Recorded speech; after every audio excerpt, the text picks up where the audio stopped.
Wait, you want to hear my lore? That's fantastic. Let's get started. Have a seat. You're probably on your toilet right now, but have a seat. So I decided to start with a head deity. I named her Muttana, not to be confused with mutton, though we could use sheep as a holy animal. So Muttana's gonna do all the basic crap. No continent? Boom. No land? Boom. No animals? Boom. No humans? Sure, let's mix intelligence with animals. What could go wrong? We should also describe her. Whenever she appears to humans, she will take an elvish form with 4 ears and normally some form of sorcery robes. This later inspired the sorcery robes of the setting. I guess they were originally just god robes. Now I wanted to include like a dual religion in the setting. So in real life, whenever we have a religion, you'll notice in history it'll kind of shift a bit, and you get those like stories that don't quite match up. If you look at Greek myths, you'll get a bunch of them. So I decided I wanted to do that here. It's a little reliant on the deities not just stepping in and clearing up confusion or that knowledge not spreading quickly. I'm gonna sort the setting into a northern region and a southern region that generally disagree on certain aspects of the mythology I'm telling you. And for our first disagreement in their culture, the origin of elves. So most in the south believe that the first elves were the result of a human king befriending Muttana, while a lot in the north believe that they come later with other deities and were a result of a blessing to clerics. Next we have the 2 twin children of Muttana who she gave birth to. We're gonna once again split the agreement on her birth. On the south end they believe she willed the existence of 2 new deities, maybe even split herself in 2. While on the north end, the father of the 2 new deities was the dwarvish god, because dwarves like to settle in the north and cultural diffusion. Now I know what you're thinking, are we gonna elaborate on the dwarf god? No. But if this video does well, I might circle back to it in another video. So our twin deities are going to be called Qin and Zwing, and they're going to screw with humanity because that's fun and affects the history of the world. Some argue that they were born fused together and had to be split apart by a legendary axe, one that happens to be findable by adventurers, maybe. Qin quite liked the humans and would help them out whenever she could.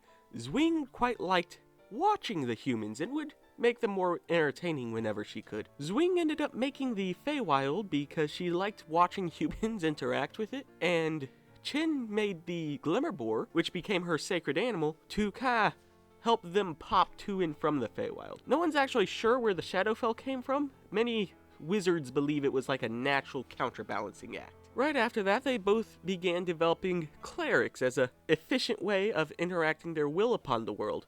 Zwing did it first, giving powers to whoever she found entertaining or wanted to make more entertaining, while Qin followed up by granting the powers to whoever she thought would help out humanity, just generally speaking. They both then started affecting the customs of the world. Qin actually started the first governments and introduced the first laws, while Zwing started introducing sports and other assorted concepts. At about this time, Zwing's a little more of a trickster god, while Qin's becoming the god of law. Also during this age, elves began to spread and become much more common across the land. Well, as common as elves get. So everything's great, humanity is prospering, elves are prospering, dwarves showed up at some point. What do we do now? War!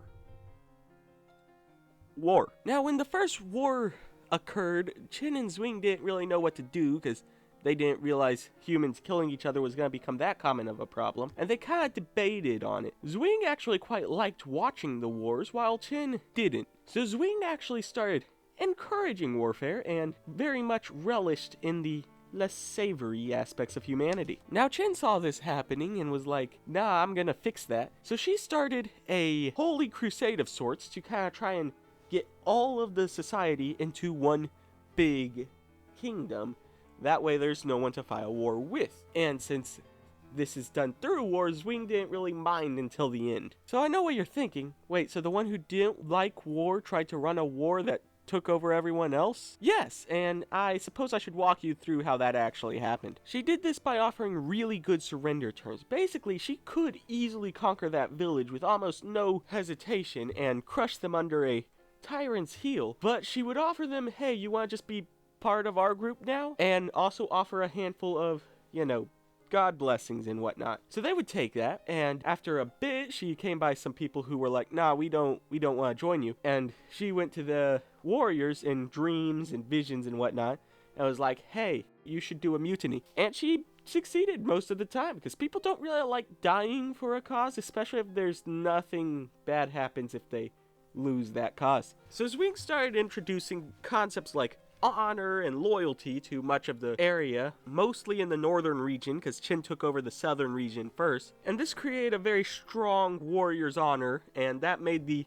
final lengths of the campaign some of the most difficult. Nevertheless, she took over, and now we have a big holy kingdom that even has some gladiator pits to try and mostly appease Zwing, who doesn't like them as much as real war. So what's next? Now, Zwing looked at the lack of battle and was like, nah, I need more of that. So she created orcs and became their kind of patron deity. Now, it's worth noting that the North didn't really view this as negative of a trait, while the South viewed this as an act of warmongering. And she also created them in the South, so the North weren't as heavily affected by the matter. So orcs could literally subsist on violence. Like, if they did enough violence, they didn't need to eat food. Food was only there to handle peace, which they were never really designed for. So they start screwing with the South, and, of course, you know, warfare. So Zwing's happy, Qin's annoyed, but has no qualms with killing the orcs.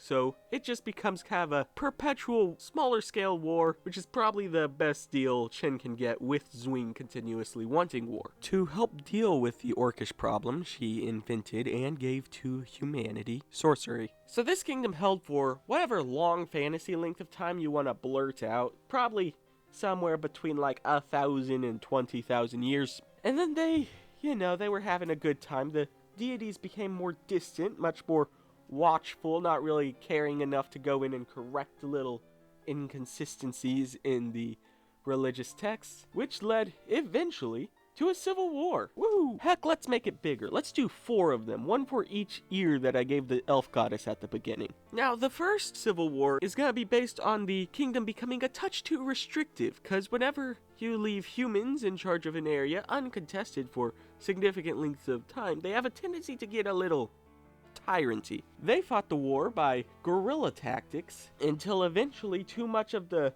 force from the southern kingdom was moved up to suppress the rebellion that the orcs actually came in and took out the capital.